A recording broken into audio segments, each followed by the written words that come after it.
পাড়ার মদন পাশ করেছে ইতিহাসে এমএ। চাকরি পাওয়ার চেষ্টা করে, যায় না তবু থেমে। মদন পেল গোপন খবর আলিপুরের জুতে, বনমানুষের চাকরি আছে, জানতে গেল ছুটে। বনমানুষের মুখোশ পরে থাকতে হবে খাঁচায়, মাইনে পাবে 700 টাকা, খাবার পাবে যা চায়।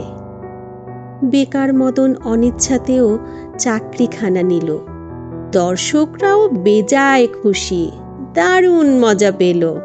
একদিন তো লম্ফ দিয়ে পড়ল পাশের খাঁচায়, পাশেই ছিল নেকড়ে বাঘ, কেই বা তাকে বাঁচায়। হালুম করে বাঘ বাবাজি যেই তুলেছে থাবা, বনমানুষ চেঁচায় বিষম, মরে গেলুম বাবা। বাঘটা তখন বলল কানে, উঠছ কেন ঘেমে? আমিও ভাই তোমার মতন ইতিহাসের এমএ।